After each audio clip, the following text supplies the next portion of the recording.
Hello everyone, welcome back my YouTube channel biology classes. कैसे हैं आप सब? उम्मीद करती हूँ कुशल मंगल होंगे। आज मैं 12th क्लास के स्टूडेंट्स के लिए बायोलॉजी का फर्स्ट टॉपिक लेके आई हूँ, जिसका नाम है क्लासिफिकेशन ऑफ एनिमल किंगडम। तो अब हम लोग जान लेते हैं कि एनिमल किंगडम है क्या। क्लासिफिकेशन के बाद ये तो बात की रही, पहले जानते हैं कि एनिमल किंगडम है क्या। तो यूनिवर्स में जितने भी एनिमल पाए जाते हैं, acellular type, multicellular type, मतलब एक कोश की बहुकोश की जीव जो होते हैं, उनका जो संघ होता है उसको हम एनिमल किंगडम कहते हैं। मतलब कि जितने संसार में जितने भी एनिमल पाए जाते हैं उनको क्या कहते हैं? Animal kingdom. ठीक है, वो सभी एनिमल किंगडम के अंतर्गत आते हैं। अब हम लोग जानते हैं कि क्लासिफिकेशन ऐसी कौन सी आवश्यकता पड़ी कि उसका क्लासिफिकेशन करना बहुत ज़रूरी था। क्योंकि ऐसे कौन सी आवश्यकता पड़ी कि हमें क्लासिफिकेशन करना पड़ा। तो संसार में कई प्रकार के एनिमल्स पाए जाते हैं, ये हम लोग जानते हैं। अगर हमें कहा जाए कि चिंपैंजी, ठीक है, हमें चिंपैंजी के बारे में 5 लक्षण बताइए, तो आप कैसे उत्तर देंगे? ठीक है, कैसे आप बता पाएंगे कि क्या क्या उनमें लक्षण पाए जाते हैं? नहीं बता पाएंगे ना।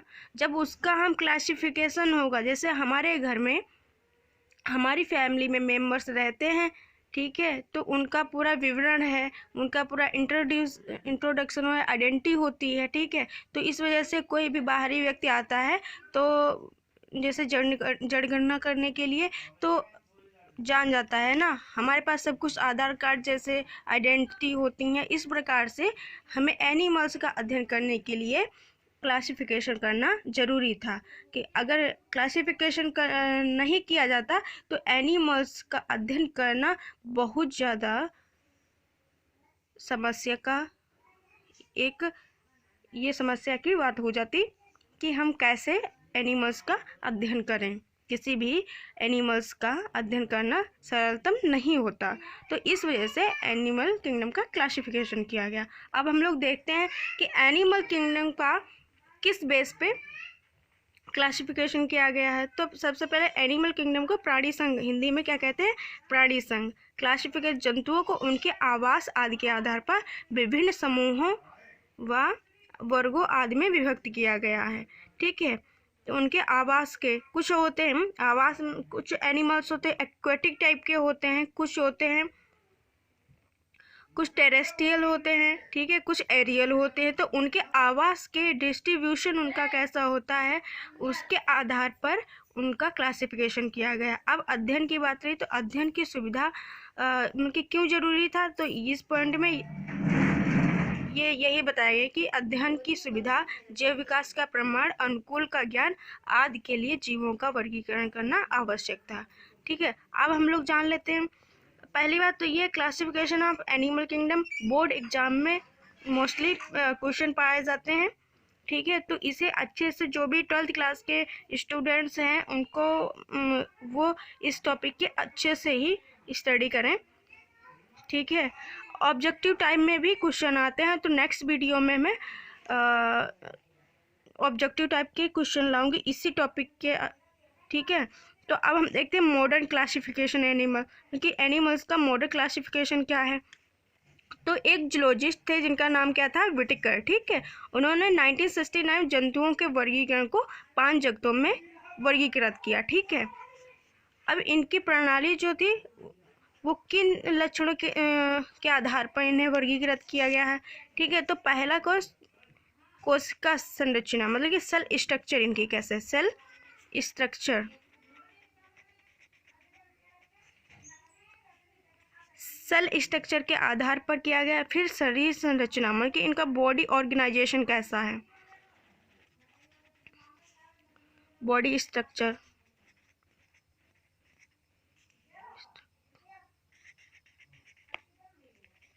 या फिर इसे हम बॉडी ऑर्गेनाइजेशन भी कहते हैं। अब जातिकृत संरचना, तो जात मतलब कि कॉस्ट। ठीक है, कॉस्ट स्ट्रक्चर क्या है, इनका कॉस्ट सिस्टम क्या है, उसके आधार पर किया गया है। अब हम देखते हैं कि उपरोक्त लक्षणों के आधार पर उपरोक्त लक्षणों के आधार पर इन्होंने सभी जातियों के 5 जगतों में विभक्त किया गया। पहला कौन सा? किंगडम मोंडा। किंगडम मोंडा में सभी बैक्टीरिया,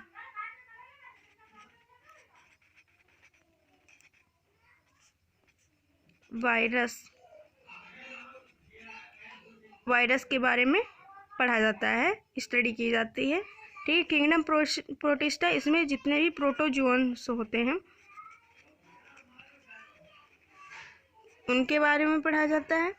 ठीक है। अब फंजाई, इनमें फंजाई जो भी जानते हैं ना, माउल्स वगैरह होते हैं, फंजाई, माउल्स, स्लाइम, ठीक है, इनके बारे में। और किंगडम प्लांट, इसमें प्लांट्स, जितने भी प्रकार के प्लांट्स पाए जाते हैं उनके बारे में पूरा अध्ययन किया जाता है। अब यहाँ एनिमल, तो यहाँ पे एनिमल्स के बारे में, एनिमल, ठीक है, एम्फीबिया के बारे में, सॉरी मैमल्स जितने भी होते हैं, टेट्रापोड्स होते हैं, उनके बारे में पढ़ा जाता है, अध्ययन किया जाता है। अब नेक्स्ट देखते हैं कि टैक्सोनॉमी, ये एक मोस्ट इम्पॉर्टेंट टॉपिक है, टैक्सोनॉमिक बायोनोमियल नोमेनक्लेचर। ठीक है। ये हर साल उनकी बोर्ड में हर साल पूछा जाता है। ठीक है। तो यहाँ पे देखते हैं कि टैक्सोनॉमिक बायोनोमियल नोमेनक्लेचर है क्या। मतलब कोई भी जीव होता है तो उनका जो नाम है वो 2 अक्षरों में होता है, 2 शब्दों से मिलकर बना हुआ होता है। जैसे हमारा जो नाम होता है, जो कोई भी नाम ले, जैसे सचिन तेंदुलकर, ठीक है, जो क्रिकेटर है उनका, तो सचिन नाम जो है उनको वो पहला अक्षर है और तेंदुलकर जो है वो दूसरा नाम है, मतलब कि सर नेम उनका क्या है? तेंदुलकर। तो वंश जो है वो ठीक है, जाति को, जो तेंदुलकर जो है वो जाति को डिनोट करता है, मतलब प्रदर्शित करता है। ठीक है। अब यहाँ पे हम लोग देखते हैं कि टैक्सोनॉमी बायोनोमियल नोमेनक्लेचर किसने दिया, ये कॉन्सेप्ट किसने दिया था? तो कैरोलस लीनियस, मतलब कि एक जूलॉजिस्ट थे जिनका नाम था कैरोलस लीनियस। उन्होंने जंतुओं के वर्गीकरण का द्विनाम पद्धति निकाली। ठीक है। इस पद्धति के अनुसार प्रत्येक जीव के नाम में 2 नाम होते हैं। पहला नाम वंश का होता है, दूसरा नाम जात का होता है। वंश का नाम जो होता है हमेशा कैपिटल लेटर में लिखा जाता है और जात का जो होता है स्मॉल लेटर में लिखा जाता है। जैसे अब हम लोग देखते हैं कि मेढक का नाम क्या होता है? राना टाइग्रीना। ठीक है। तो यहाँ पे जो राना जो है ये क्या है? जीनस है, और टाइग्रीना जो है वो क्या है? स्पीसीज। ठीक है। ये क्या है? स्पीसीज, मतलब ये क्या है? जात, ये क्या है? वंश। ठीक है। मटर का अब हम लोग देखते हैं, मटर क्या है? Pisum sativum. क्या होता है? Pisum sativum. Coffee indica. आम का क्या है? Mangifera indica.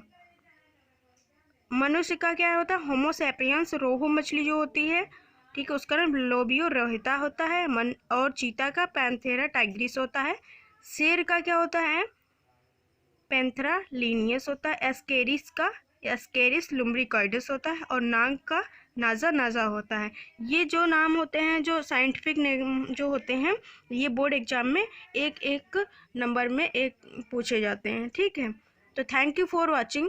अगर आपको ये वीडियो अच्छा लगा हो, आपके लिए बेनिफिशियल हो, ठीक है, तो इसे लाइक कीजिए, कमेंट कीजिए और अपने दोस्तों तक शेयर कीजिए अगर आपको अच्छा लगे तो।